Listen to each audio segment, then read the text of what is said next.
сайн байцгаана уу? За намайг сайн бэлгийн мөнх эрдэн гэдэг. За хэлэн зэргийн дуужгийн чуулгын эртний зураг хамтлагийн гоцол хөгжимчин ийм хүн байна.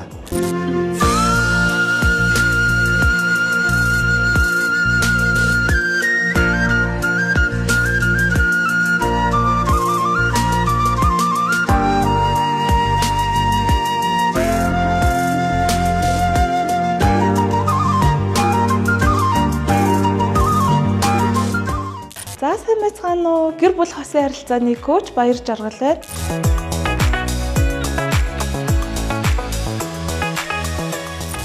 Хүүе ээжүүдээ, эмэгтэйчүүдээ байр машинаар өөрийгөө стандартыг тавиха болол л доо.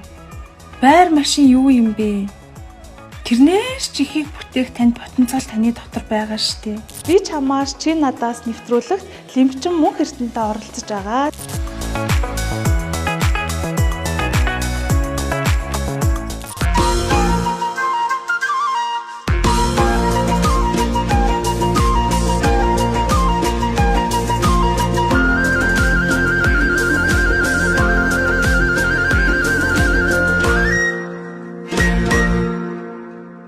Та бүхэн маань бит хоёрын нэвтрүүлгийг таалан сойрхоорой баярлалаа.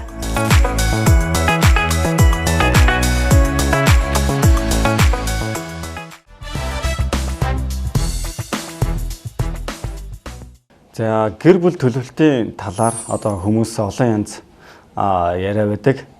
Таны хувьд болохоор одоо яг гэр бүл төлөвлөлт гэдэг нь яг юу юм бол? За миний бодлоор гэр бүл төлөвлөлт гэдэг бол маш тийм чухал зүйл.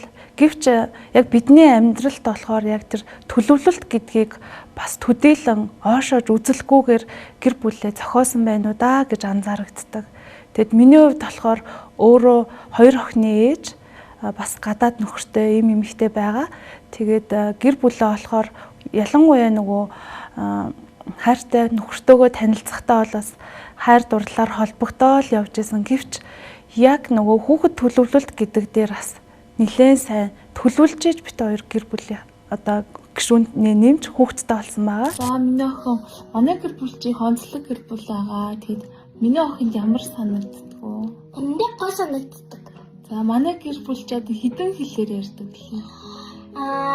Монгол, англи, хятад заримдаа автагаа араб хэл удахгүй сурч байгаа. Бас дөрөв дэх хэл нь араб хэл юм шүү дээ. За тэгээд энэ олон хэл ингээд миний охины толгойд эргэлжиж байгаа шүү дээ. Аль хэл нь илүү ярихад амар байдгүй? Монгол, англи хоёр. Монгол, англи хоёр. Энэ хоёр хэл маань миний охиныг хэнтэй холбогддог лээ. Гэр бүлтэйгээ. За ээжтэйгээ ямар хэлээр ярих вэ? Монголоор ярина. Автагаа Англиар ярина. ээж хоёр нь ямар хэлээр ярьдаг? Хятад. Тэгэхээр ч одоо ингээд гурван өөр хэл. Тэгээд дээрс нь бит хоёр бас байж байгаа лээ. Араб хэл сурч байгаа. Тэгэхээр манай гэрт ингээд дөрвөн өөр соёл, дөрвөн өөр хэл. Асуудал бол яг нөгөө хүүхэдтэй болоод ирэхээр хүүхэд маань нөгөө хосын амьдралыг холбоод өгчдөг.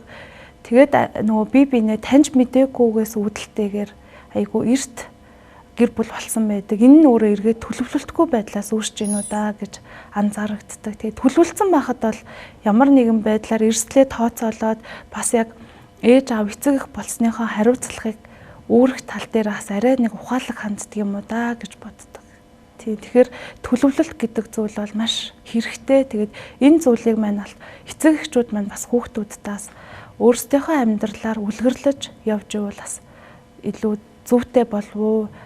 Гэвч бидний нөгөө бага наснд төдийлөн бас эцэг их маань тэг зөвлөж байгаагүйгээс үүдэлтэйгээр энэ төлөвлөлтгүй амьдралаас үүдэлтэйгээр маш их гэр бүл салалт тэг эцэг ихгүй хүүхдүүдийн тоо олширч байгаа. Тэг энэ маань өөрөө бас нийгэм маань маш том асуудал байна уу да гэж харж байгаа. За таны амьдралд хамгийн их нөлөөлж байсан хүн хэн бэ? За миний хувьд болохоор амьдралд маань нөлөөлсөн хүн бол одоо манай аав ах гэж боддог. За яагаад гэвэл одоо миний яг нөгөө яг одоо байгаа яг мэрэгжил энэ боловсролыг яг ингээд зааж одоо яг анх гарааг нь эхэлжсэн. За лимб хөгжмөө одоо манай ах өөрөө лимб тоглодог.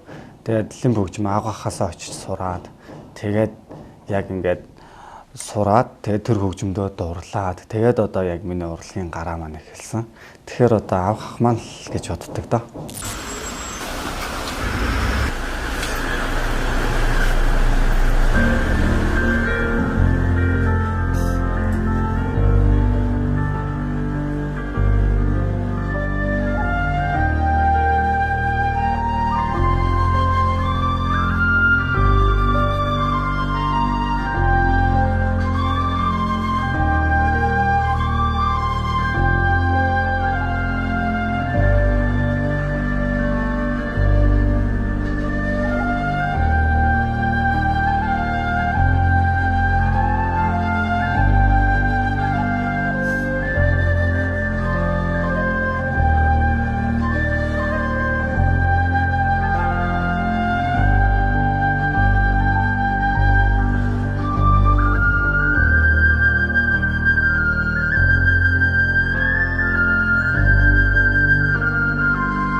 Та юунаас хамгийн их айдаг вэ?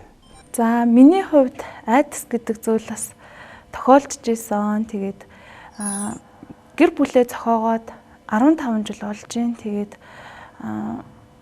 сүүлийн 5 жил нь болохоор яг гэр бүл маань Монголд амьдраад ингээд явж байна.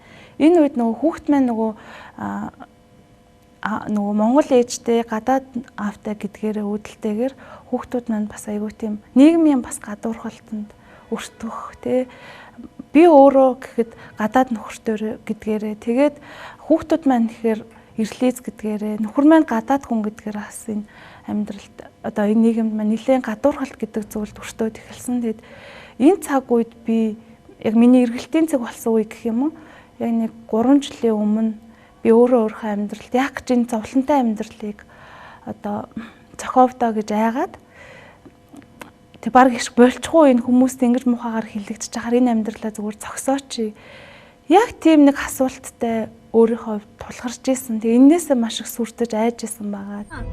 Монгол хоол гоё юу? Амар гоё Монгол хоол нэр. Ямар хоолн дуртай вэ? Хүний мах, өдрийн мах, хушуур, хана хоол. Оо, Тумусала амар гоё. Тумусала юу нэ? Тумусала юу? Төмсний салаад. За энэ амар гоё нэр.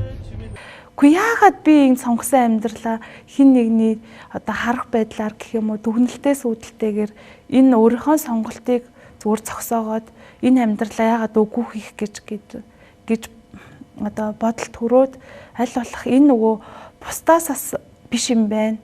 Өөрөө бас энэ зүйлийг яг үнэнтэйг нь үр тулаа харах юм байна гэдгээс үүдэлтэйгээр өөрлөгөө өнгөөж эхэлсэн. Тэгээ тэр маань магадгүй яг миний айгүй том айдас байсан. Ягаад тэгэхээр 15 жил бүтээсэн, 13 4 жил бүтээсэн амьдралаа өгөө хийн гэдгээс хайжсэн. Тэгээд тийм ч учраас зориг гаргаж одоо амьдралаа аваад үлдсэн. Тэгээ бас өөрийнхөө амьдралын одоо даван туулж байгаа ур чадвар дээр үндэслээд бас гэр бүл хосуудад коучинг өгөөд явж байгаа. Та цаашдаа ирээдүйгээ хэрхэн төлөвлөж байна вэ?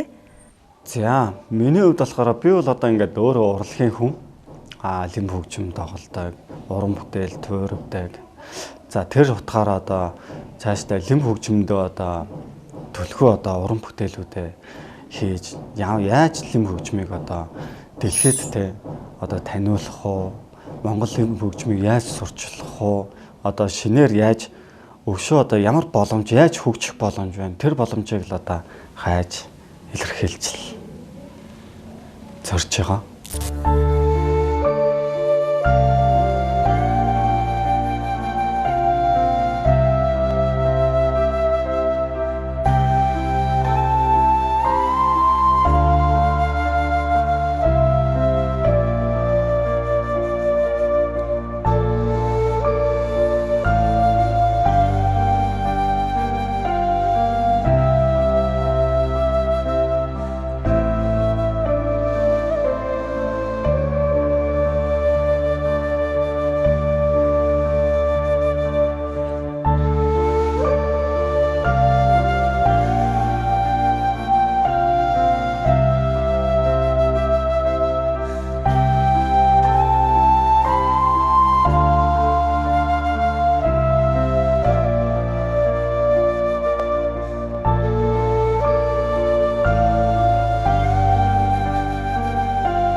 Манай улсад гадны одоо иргэдтэй гэр бүл болоод ингээд амьдарч байгаа хүмүүс хэр олон байдаг вэ? Тэр талаараа хаваалцсан уу?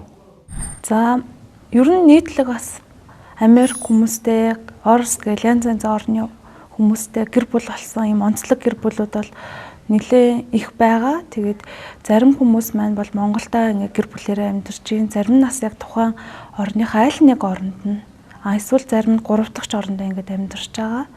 Тийм. Тэгээд миний хувьд болохоор манай гэр бүл яг сүүлийн 5 жил Монгол их оронд амьдарч байна. Тэгээд энд амьдарч байгаа бас цаад шалтгаан гэвэл би өөрөө их хүн учраас төрлөх их хэл өв соёлоос өөрийнхөө хоёр охинд сургах үүднээс бас Монгол одоо нийгмийг таниулах үүднээс өв соёлоос өөрсдийнх нь нүдээр амьдрангаа ингээд ажиж анзаарч сурах үүднээс манай гэр бүл яг сүүлийн 5 жил хүүхдүүдтэйгээ гэр бүлээр амьдарч байгаа. Тэгээд би бас одоо дэлхийн нийтэд амьдарч байгаа ээжүүдтэйгээ бас энэ их хэлээ өв соёлоо хэдийгээр өөр оронд хүүхдүүд нь өсөж торнож байгаа ч гэсэн сургаасай гэдэг чин хүсэлтэй байгаа. Үүнийхээ үднээс ч гэсэн яг гадаадд ажиллаж амьдардаг ийм холимог соёлтой гэр бүл эсвэл эргээд яг Монгол хүнтэй суусан гадаад нөхөртэй юм уу их нэртэй ийм холимог гэр бүлүүдэд зориулж бас цаашдаа контент бүтээж энэ хүмүүсийнхаа дуу хоолой болъё гэдэг үднээс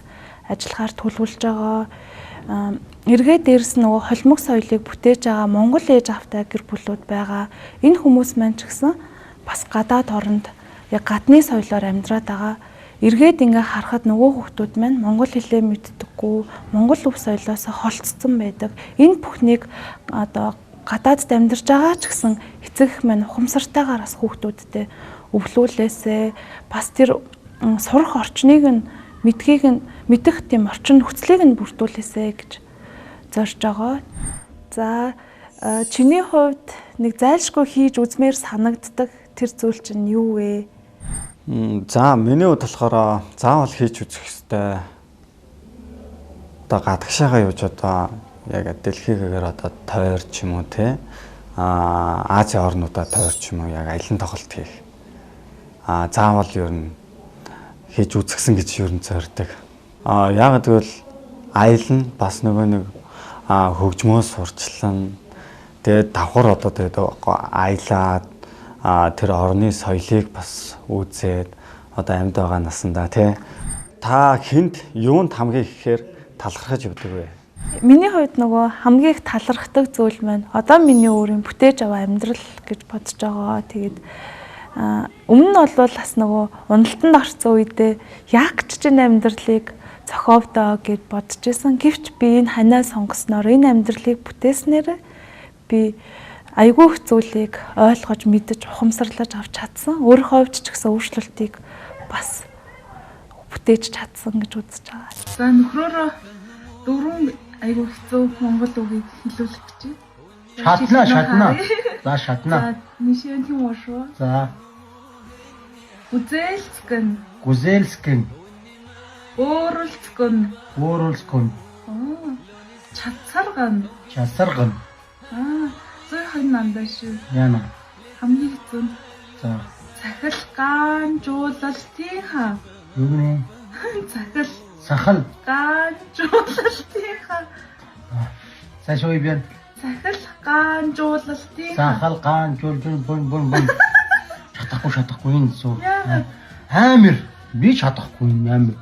Хүн яагаад ганцаарддаг гэж боддог вэ? Таны бодлоор та юу гэж бодож байна? За ганцаарддаг. За нөгөө ганцаараа гэртээ байгаад нөгөө нэг одоо жоохон ажил нь бүтлгүү ч юм уу тийм нэг ганцаараа гэртээ байх тохиолдол байдаг шүү дээ. Бүтэн нэг 15 хоног ч юм уу тий. Тэр тохиолдолд хүн чинь ер нь ганцаарддаг юм байлээ. Би бол ганцаардж байсан. Тэгээ 15 хоног гэртээ ганцаараа байж үзсэн. Тэгээ ганцаараа нөгөө хүн чинь яг ингээд бодоод ганцаараа ингээл яг ингээ өөр хүн өгөөлт юм шиг байгаа юм. Ер нь бол ганцаардтай юм билээ. За хүн бол одоо яг нөгөө ганцаараа байх тийм одоо яг ёсгөл юм шиг байгаа юм. Одоо яг нөгөө өөр хүн өгөөлтийг юм ингээ таньж мэдэж хүнтэй уулзаж тий яг тиймэрл нөгөө нэг зоригтой юм шиг тий. Үхлийн талаар хүмүүс одоо янз бүрээр ярьдаг. Таны хувьд одоо үхлийн талаар ямар бодолтой байдаг вэ? За үхэл гэдэг зүйл бол хэн бүхний одоо хизээ нэгэн өдөр туулах тийм нэг цаг үе гэж харж байгаа. Гэтэл яг нөгөө үхэхээс айн гэхээр нөгөө энэ яг нөгөө одоо хүн болж төрсөн нэг хийж бүтээх нэг өвөгдөлтэй л нэг төрсөн хүн байгаа шүү дээ. Тэгэхээр тэр зүйлээ хийж бүтээгүй одоо үхэх юм бол тэр зүйлээс л их хайж байна. Тэгээд үхэл гэдэг чинь өөрөө болохоор нэг талаараа бас нөгөө маш их зүйлийг одоо сануулах гэдэг юм айгүй тийм хүнд тохио. Эргээд нөгөө хамгийн их үхэн гэж үзвэл би эргээд 2 охиндоо л илүү их санаа зовно. Яагаад гэхээр ээжгүй байвал яах вэ гэж сүүлийн үед айгүйх боддог болсон. Яагаад тэгэхээр нөгөө би хажууд нь байхад бас нийгмээс гэдэг юм уу энэ амьдрал маань өөрөө айгүйх тийм хүнд ачааг өгж байгаа юм шиг харагддаг байхгүй. Та ямар өнгөнд дуртай вэ? Яагаад бас энэ өнгөнд илүү их татагдаад байдаг вэ? За би багтаа байхдаа бол улаан өнгөнд дуртай байсан. Нөгөө улаа яг гоё гал шиг дүрлцээ тэр утгаараа нөгөө улаан өнгөнд дуртай байсан. Одоо тэгсэн чинь яг нөгөө нэг өмсдөх нөгөө нэг хувцс ч юм уу тэр талаараа нөгөө нэг аюу хар өнгийг хар цагаан өнгөнд ер нь дуртай болсон. За монголчууд одоо хүнээр амьдралаа одоо заалахгүй гэж ярьдаг байсан. Одоо энэ талаар одоо хэр өөрчлөгдсөн юм болоо? Тийм манай монголчуудын хувьд болохоор нөгөө бие дааж амьдрах тал дээр айгүй учир дутагдaltaй байна уу? Ягаад тэгэхээр өөрийнхөө зохиосон, өөрийнхөө бүтээсэн энэ амьдралдаа хэн нэгэнд хамаатуулах гээд байна уу да гэсэн зүйл анзаарчихсан.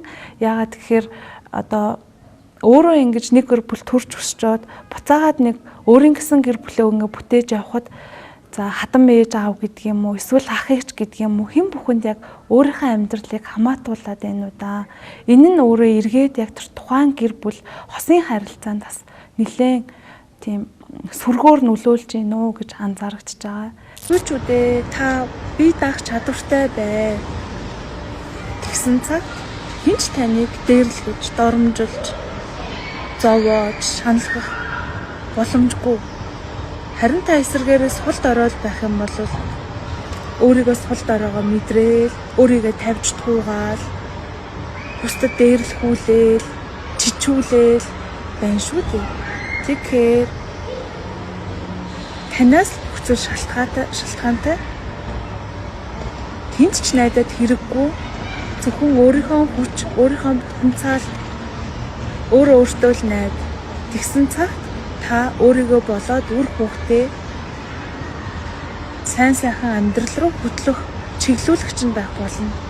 Зарим талаараас зарим асуудал маань бол би угаасаа өөрийнхөө энэ амьдралыг бүтээсэн юм чинь би заавал энэ хүмүүсийг оруулмааргүй байна гэдэг хил хязгаараа татаад явж байгаа. Гэтэл энэ маань эргээд нөгөө ээж, нөгөө их зах аавд маань юм сонин гатуурхаад байгаа ч юм уу те нэг юм өөрөөр хараад байна. Би яг өөрийнхөө амьдралыг явах уу? Эсвэл тэдэнд бас хамаатай байх ёстой юм уу гэдэг хэд хэдэн хүмүүс маань бас асууж исэн. Гэтэл эргээд нөгөө чи өөрөө сонголтоо хийгээд их нэртэй болсон, нөхөртэй болсон. Тэр бүгд дээр бол сонголтондоо үнэнч байгаа л аль болох өөрсдөө л нүр тулаа явуул их зүгээр баг. Таны бодлоор амжилтыг ямар хэмжүүрээр хэмждэг вэ? Би өөрийн хувьд бол одоо яг өөрийгөө дүгнэж үзэхэд ер нь бол ер нь л дайжгүй шүү. Ер нь амжилттай явж байгаа байхаа л гэж боддог. Гэхдээ өөрөө нэг юм зорьсон байгаа шүү дээ. Одоо за би одоо тэр уран бүтээлийг ингэж хийнэ. Тэр аялгыг яг ингэж тоглоно. Яг тэр зорьсон юм ингээд зорилгодоо хүрээд яг тэр нь хүрэхэд тэгэл тэр хүний яг хувь нэг амжилт. Яг өөрөө өвдөө яг өөртөө бол яг амжилттай явж байна л гэсэн. Ер нь л өөртөө бол амжилттай явж байна л гэж ер нь дотроо бодож байна. Таны хувьд одоо яг өөчлөж чадахгүй зүйл одоо юу вэ? Яг юуг өөчлөж чадахгүй вэ?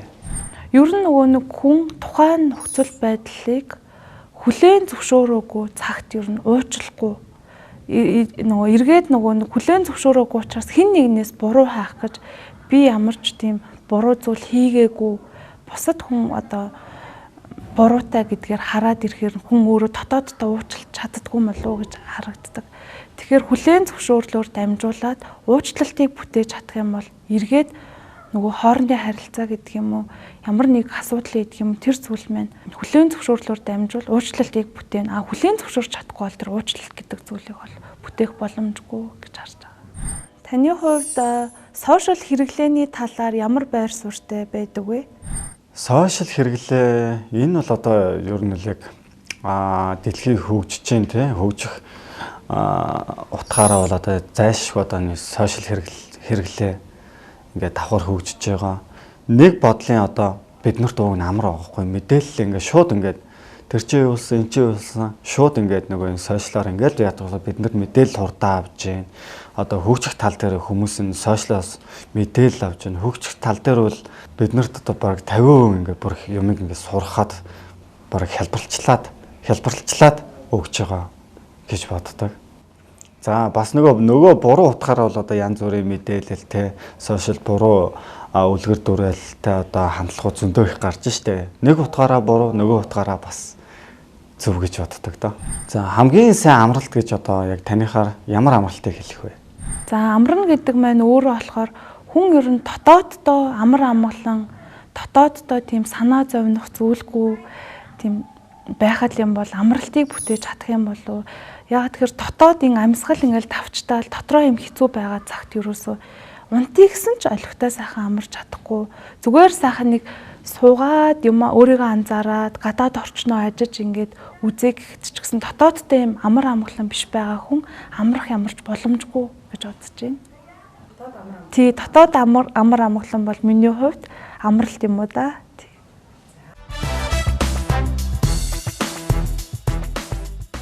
За тэгээд энэ удаагийн нэвтрүүлэгт хамтдаа оролцсон Лимбчин Мөнх Эрдэнэдээ маш их баярлалаа. Тэгээд цаашдынх нь бас ажил хөдөлмөрт нь амжилт бүтээлийн дээдийг хүсье. Тэгээд хөгжим гэдэг зүйл өөрөө маш гоё хүг аялгыг бүтээдэг. Тэгэхээр энэ гоё эрдмээ бусдад олон хүнд түгээгээрэй гэж хүсмээр байна.